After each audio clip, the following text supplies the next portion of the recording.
Hi, everyone. Welcome back to another episode of Paying for Attention, everyone's favorite paid media podcast. Today, I have a very special guest with me. It's a senior paid media analyst here at Megathos and the e commerce expert on our team. So, we're stoked to talk e commerce in depth, and we'll be doing a series with Dylan here. So, Dylan Hake is here joining us today. How's it going, Dylan? Very good, man. Thanks for having me. Good to have you. Thank All you. right, so jumping right in, we're talking about pro tips to increase shopping ads click through rate today. So, you got your shopping ads going. How do you increase click through rate, get more clicks to your products to get more sales, right? Everyone wants that revenue. How do we do it? So, we're going to jump right in. The first one is pretty obvious, but you'd be surprised how many clients and people managing accounts miss this simple one, but it's use negative keywords. Use them, abuse them. Make sure you have a good solid list going and a nice base list, and then think about what else you need to add in there. So for shopping ads, big ones are that you'll want to think about are like Craigslist. If you're selling a luxury product, get Craigslist out of there. You don't want people looking for the cheapo used goods, right? It seems like an obvious one, but just throw that in your universal list. What about phone number? If people are looking for your phone number to give you a call, they want to ask you about your products, they're not really quite ready to buy. You don't need them clicking a shopping ad. You're just going to lose out on click through rate that way. Returns and customer service. Those are the other two big ones. Pro tip, just throw those in there. If they're looking for a return, they're obviously not looking to buy. And customer service, they want to probably complain about your product, right? Yeah. Do you have any other good ones that you like to use, Dylan? I think that pretty much covered it for, specific types of like terms to negate. I think a big thing is, especially if you're doing like a manual approach, a manual campaign. It's just super important. Let's say you have a brand campaign, you really want to negate non-brand terms that come through. You can pull it in there. Yep. Make sure you have an exhaustive list beforehand. Get ahead of it right beforehand, so you're not just wasting money on any potential non-brand that will go through that brand campaign. And of course, that'll increase your click-through rate as it'll branch out exactly the branded searches, right? Yep. No, that's a really, really good one. And, back in the days of manual shopping campaigns, that was huge. Like, we would have clients that Yeah. would be like, I want to cap my brand spend at 20%. I want to get new customers. I want to spend 80% on non brand. Yeah. That's really how you do it. So, that's a really good tip from Dylan there. So, negative keywords, pretty obvious, pretty quick and easy. That's a big one. I would say the next big one is, and this is kind of moving into the new age of Google, is taking advantage of these Google features. We've just full transparency at Megathos. We've been a manual agency for as long as we could, and just with e-commerce, you can't hold out for too long. The smart shopping campaigns honestly just performed better, and we had to move to it. So we've moved. We've learned how to adjust, take advantage of the features that Google's AI is really good, right? No Yeah. no harm in Google's AI. It's just the things that like seasonality, where their AI just isn't smart enough yet. So we have some pro tips there to kind of go into. So let's just jump into pros and cons. I would say the pros are the auto optimization AI smart bidding. It's typically really good. Google knows where you're going to get conversions. It sees this product sells the most. I'm going to show more of that product. Awesome, great. It allows Google to bid at the search term level using their smart shopping campaign. That's actually a feature that only their automated campaigns use, which is actually pretty huge. Otherwise, you're bidding at the product level on the manual campaigns. So, kind of differences there if you're bidding, for watches on the product level. Well, maybe you have a watch that's like $10,000 and you only sell one every once in a while. Well, Google's going to bid that down to the product level. So if someone searches luxury expensive watches or that product model, it'll show that product model, right? Whereas in the manual old approach, honestly, if you were bidding on watches, you could have shown for that watch more than your other watches that might have a better consistent sales volume, right? That and generally, just the smart campaigns really should just be more relevant in general, because Google knows. Google's been around the block a time or two. They know when someone's Yeah. searching this term, what product to show. Increasing relevance increases click-through rate just inherently, right? So Yeah. so those are the pros. Dylan, do you have some cons of kind of the Google's automated? Yeah, well, I mean, you lose a lot of insights. Yep. Like back to your point, right? We really stuck to the manual approach. Tried to as long as we could, still do, but now into more of the smart bidding and understanding that Google has really kind of taken that to the next level. But with that, it takes away insights altogether. Again, like we were just talking about negatives, things like that. Don't really have insights into adding those. And then just bids in general. Like if we have a client, that wants a certain CPA, kind of hard to guarantee that on certain products and lets you branch it out very granularly. But I mean, yeah, those are the main things there. Obviously we're a big agency that hones herself on manual approach. Mhm. So, and just full control, right? We want to be able to do everything and not just give it up to an AI. But this is crazy how how Google, when it really started coming out with the smart shopping and smart AI and all that, really wasn't the best, and kind of dudded at the beginning, but they kept going, they Yep. rode with it, didn't give up, and I mean it's paid off now. Yeah, we've seen just with clients it has been beneficial, but we do want to have those the manual approach altogether as much as possible. But that's the biggest thing for me that I don't like about smart shopping. Yeah. But It wasn't that long ago. I want to say about a year ago we were auditing accounts, and Yeah. Dylan and I took over an account together. I was helping him run strategy on a new tea brand, and we actually thought it was a negative they were using smart shopping so early, and it was, and we restructured it manual, and we were able to show those insights to the client that they truly wanted. They wanted to see that brand non-brand breakout. The only way we could do that was manually. However, things have shifted in this last year, and it is that's the biggest frustrating thing, is that Google takes away insights. Like, I'm cool with the automation to a point. If they show me exactly where my client's money is going, Yeah. I'm cool with that. The problem is we're losing the ability to see search term data and see brand versus non-brand Yeah. spend, and that's just really, really frustrating. Yeah. So a couple ways around those automation pro tips here. Use seasonality bidding in the smart shopping campaign. What we see too many times is, especially around the holiday season, e-commerce shops, especially consumer products, pick up volume.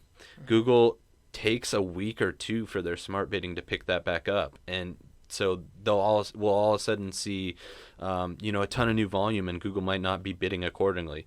Get ahead of it. Use seasonality bids. I know Dylan's done it on a couple accounts. Do you have anything kind of to share there in terms of results? Did you see positive or negative results on that? Yeah, I mean, I have seen positive results. If you're able to look at year over year, you know that your client has a high season Exactly. upcoming, right? Using historical data. Yep. Yeah, yep, and that's always good. At least we have that historical data we can use, right? And then we know conversion rate's gonna jump maybe a percentage and a half. Yeah. Yeah, we're able to tell Google at least to get more aggressive during those times, assuming conversion rate does the same thing, and then capitalize on that increase in volume. That's the main that I've seen. Of course, the negatives is like back to your point. Yeah. Then making sure that you're managing when it comes down to low season, and that it's not staying aggressive and hiking up cost per sale, things like that. And that's why again we go back to the manual approach typically during that time. But yeah, I'd say those are the main points there. The other cool one, I haven't personally got to test that much, but I know you have, and I'm interested in your thoughts on it, is that the new customer acquisition toggle on the smart shopping campaign. Give us some thoughts on that. Yeah, I really enjoy it. Historically, what I've done is branched out two separate campaigns, at least two separate campaigns. One focused on the new customer acquisition, that toggle there. Kind of a key thing into that is to make sure that if you do that, just make sure you don't give an extra value to the new product, or sorry, to bidding for the new customer. Just put like 1 cent or so, or else that'll kind of muddy the data.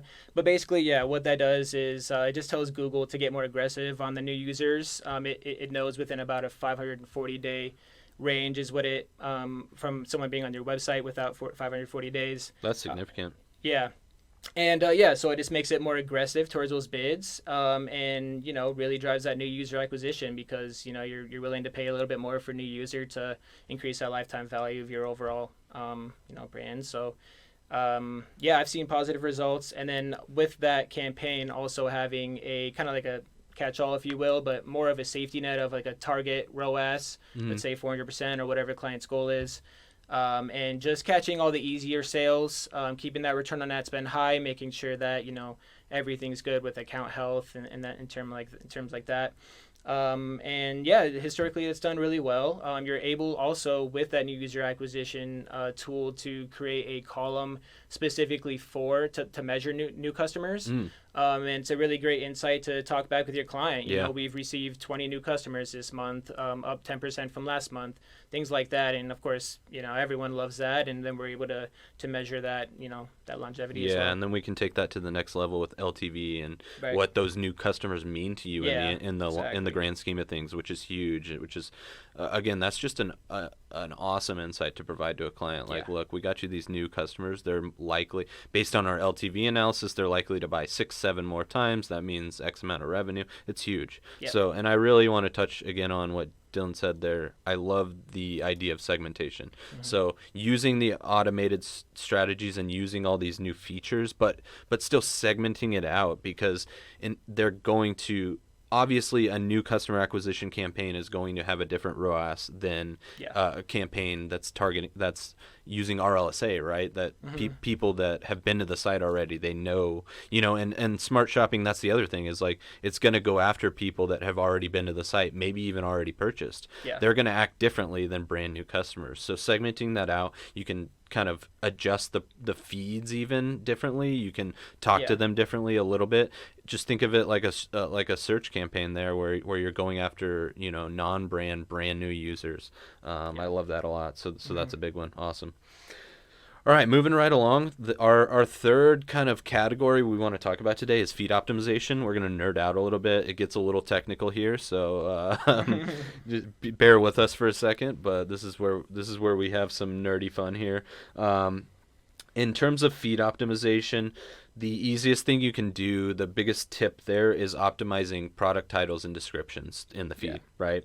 So add important keywords into your product titles, so that Google says, okay, I can see that they're really trying, when someone searches this keyword, they're really trying to show this product, right? And that's how you can kind of segment it a little bit better, make sure there's not a ton of overlap between your products, and make sure that you're showing the right things at the right times. Again, teaching Google's AI and teaching their automation what you want to do is always the best practice in anything you do with a shopping ad campaign, and the feed is how you're going to do that. So do you have any other best practices on as far as the feed goes, Dylan? Yeah, well, just to piggyback off that, that's super important because obviously in shopping campaigns you don't bid on keywords, right?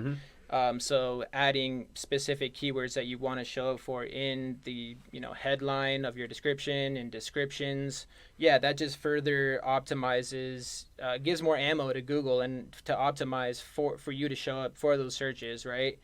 And that's kind of how Google uses that as a keyword to show up.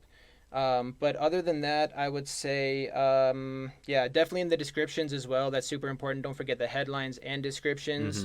A small one just off the top of my head is even getting as granular as the image in your product feed. We're talking about increasing click-through rate, right? This is one thing that kind of might get swept under the rug here and there if you don't think about it, right? Let's say you search for a certain type of shirt, but you have a competitor, you guys are selling the same thing. You have, your competitor has a super clean image of the shirt, maybe someone wearing it, things like that. And then you have maybe a tiny pixelated one that just doesn't look that, it's a little wrinkled, things like that. Which one is the client gonna click, right? That increases your click-through rate, having a super clean, easy to look for image. That's just a small thing that can kind of go a long way. And it's super easy to fix, of course. And then another thing I'd say is just kind of losing my thought here. Sorry. Actually, I do have it. Product ratings. So this is also another thing that might get swept on the rug, kind of harder to do. But yeah, let's say you have an aggregator like Stamp.io or something like that, which I highly recommend altogether, and you're able to capture ratings for your products specifically and on your site, things like that. And people are able to comment on them. You can utilize those comments and actually use them into the shopping ads with a product rating underneath. I'm sure you've seen them underneath the shopping ad there, 5 star or so rating. That right there just gives validation to the customer, right? Like, yeah, Trust signal. Yeah, trust signal, exactly. And then also to piggyback off that, there's another thing you can do if you're running a promotion. Is just to have a promotion right down below that as well, with like summer 50% off for the summer, something like that. You're able to display that right away, even before they click, and kind of pre-qualify, the customer before you even waste money on them clicking. Yeah, no, I love that. That's I saw you optimize a few of our clients in that way, and it instantly boosted click through rate. I don't remember the exact numbers, but I remember it being an awesome win for the client, and just a great thing to celebrate with them. Another quick one seems pretty standard, but a lot of people miss it. I think is just the product categories that Google automatically groups your products into. A lot of tools like Shopify will find what they think is the most relevant for your products and put them in there. You'd be surprised how off some of those are. It's pretty easy to go in there and clean those up. And what we mean by that is just get down to the lowest level category that makes the most sense product by product, right? So go into your product categories, audit those, make sure they make the most sense. An example would be like clothing and accessories is level 1. And then if the end product is like sunglasses, that's obviously an accessory. Make sure it doesn't say clothing. Make sure it says accessories as the second level, sunglasses as the third level. Just make sure it's not like off a little bit so that you don't get weird searches coming in. Making sure, again, all of this is about increasing relevance, because relevance means click-through rate. If you're showing the most relevant product you can for someone's search, you're obviously going to get more clicks, and in the end, likely more sales, right? So and just also to piggyback off ahead. that just ultimately increases your like feed optimization score for Google, and it'll show you more and all things like that. And if you don't do that, like you said, Google will auto categorize it for you if you just upload a feed and don't go into the gritty details there. And I've seen issues where, let's say you sell sunglasses and didn't have a strong product feed with product data, weren't very clear. It'll actually categorize you for eyeglasses, but you're selling sunglasses, and then right there you could be losing a lot of sales. Things like that, little things like that are super important. Yep. So. Yeah, no, awesome. The last one, well, I guess kind of last one we wanted to touch on was just use custom labels in your shopping campaigns. A couple of common ones I've seen that are helpful are like bestsellers. Label your bestsellers, and that way you can pull reporting for yourself. You pull those labels and say, all right, what's the volume on my bestsellers doing month over month, week over week, and at least you can understand that. Make some optimizations on the back end. Another one I've seen is margins. That's huge, right? Because that's going to affect ROAS. If your margins are low on a product, you can't bid as aggressively as on those. On the other hand, if your margins are huge, you can bid super aggressively. Maybe that $10,000 watch example, you can spend up to $2,000 and still get a sale, and you are looking at 500% ROAS right there on that one sale, even though you spent $2,000 to get one, right? So bid on products differently based on margins, optimize them differently if you're using smart campaigns, things like that. Just use custom labels. Yep. And then again, to go back to what we were talking about before, that goes into segmentation as well.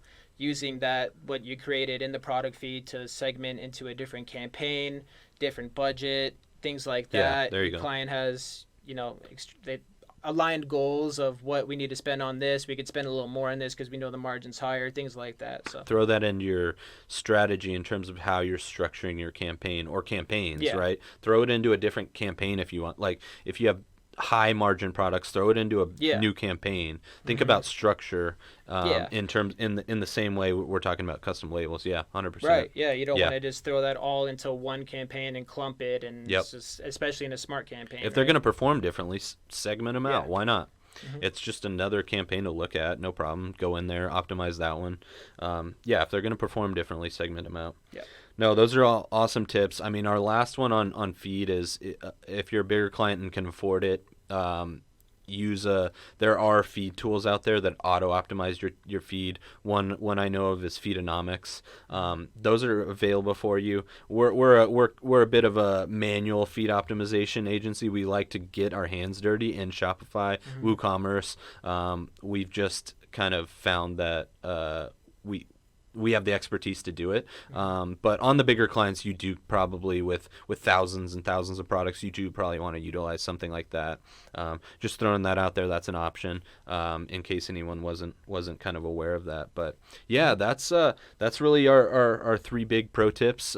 Thanks for joining us today. Thanks for being here, Dylan. It was great to have your e-commerce expertise on the podcast. Hope everyone enjoyed our episode on increasing click-through rate through shopping ads and got some insights there for you. And we'll see you next time on Paying for Attention. Thanks for joining us.